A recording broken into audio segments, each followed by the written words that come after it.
Current season's not even over yet, we're already getting new seasons apart. Let's go, baby!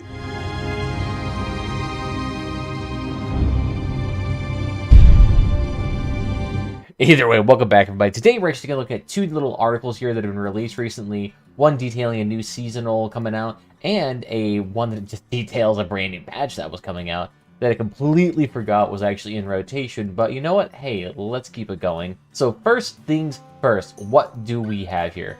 Well, we do have what looks like to be a weapon or a module of some sort being released in the next update here. It's actually quite a beefy one here, because you can see that there is a decent amount of the size information provided in this little 3D model or sketch here. You can see it's approximately, what I'm assuming, 1, 2, 3, 4, 5, 6, 7, 8 units across, which means this would be a absolutely massive module here that is going to be on top of your car. Probably going to need the same length and caliber as the Kaiju, which has a massive energy requirement of 12. So I wonder if that's going to be the same league as that.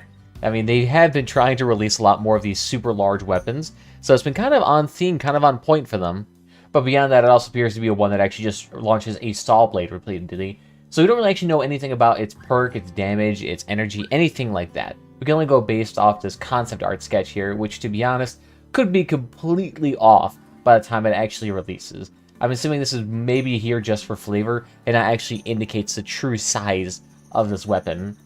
Either way, though, my guess is it's probably going to be something that actually pierces a little bit, if anything. The vertical nature of it with these saw blades and the fact that it is a saw blade rotating and you launch it out, it's either going to be able to bounce like a porcupine or a bit further, and it's probably going to be able to stick into a car and actually deal some kinetic damage.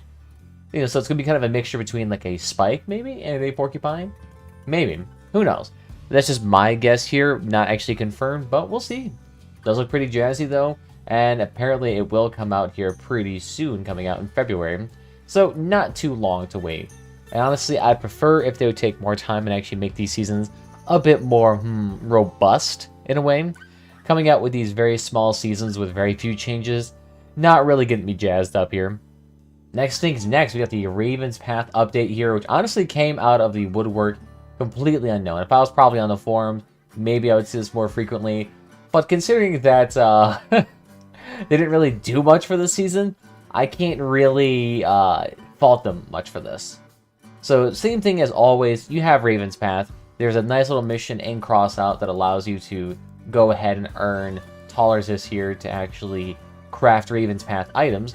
They also allow you to actually exchange coupons in order to make tollers, or using your casings here, which, considering that most people are storing a great deal of casing and coupons because they're completely worthless to the majority of players, it actually does make sense. There's also the armor parts and the modules and everything that you can pretty much expect from the typical Ravens Path update.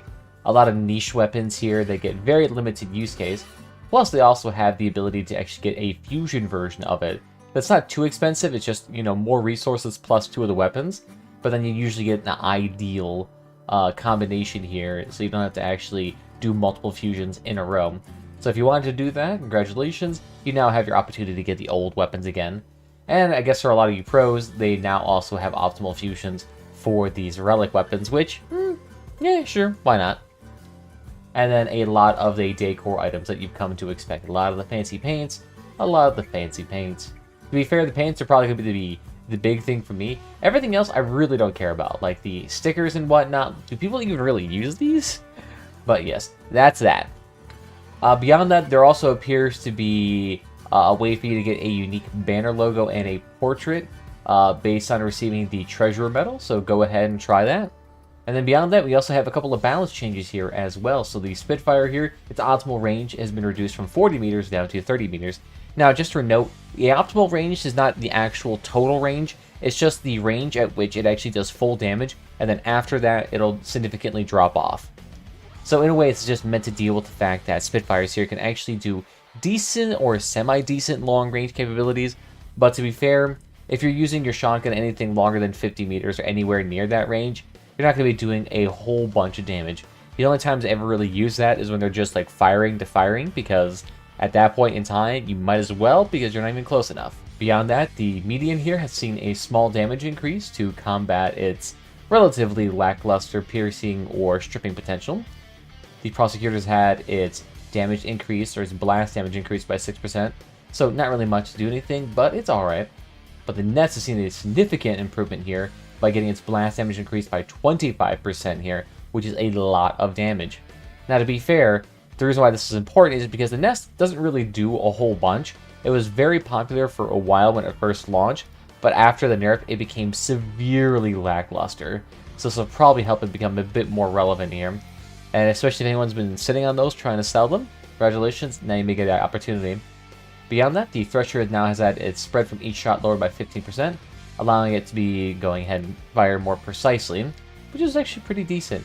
Having any sort of tightening of shots here always tends to help out a bunch, although considering that the Thresher is not really something that's terribly common in higher power scores, I can't see this being too prominent. But, I mean, anything with a Harpy Cabin and 2 Threshers probably is pretty powerful. And this is paired with the fact that Thresher recently had its projectile speed increased by 33%, if I remember correctly. Next, they also have the Impulse here. Projectile speed, again, also increased by 33%, kind of in line with the last pass changes here, which was probably like a month or two ago. Next, Yokai has now seen its blast damage from the weapons perk increased from 40% to 50%. So actually a pretty decent improvement here, 10%. There's nothing to sneeze at here. Although to be fair, consider the Yokai's perk is pretty hard to nail a lot of the times. I imagine a lot of people are not really going to be using this, but okay, cool enough. Next, the Gremlin Shock has had its duration of its perk increased from 5 to 8 seconds, which is actually quite a big chunk of increase here. I mean, sure, it's not a full doubling of performance here, but an extra 3 seconds of an uptime on a 5-second perk, that's pretty hefty. And it'll basically allow it to actually brawl and not get stripped off nearly as much, which is kind of important for a weapon with a limited angle, because limited angles, you generally are going to have a harder time staying on and actually brawling with it. Generally, unless the car is directly in front of you, going to be kind of hard. Next, Fafnir damage increased by 5%, and now the perk reduces the spread up to 40% instead of the earlier 33%. This is actually a pretty decent increase in getting it overall, I guess, maybe sniping potential with this increase. Although considering this is mostly going to be aimed towards actually just increasing the capability of it landing shots and doing a little bit more with it, you shouldn't see too much actual increase in the overall effectiveness of this, especially from bots. So yeah, why not? Jazzy. Next, Cyclone here, durability increased from 535 to 661. These weird increment changes in the actual durability is always interesting to me. I always feel like they should do it in like increments of like, you know, 5, 10, whatever, something that's like at least somewhat even. The fact they made it 661, something just rubs me wrong about that.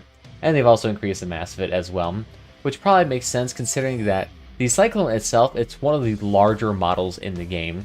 So having it with very low HP makes it incredibly easy to strip here.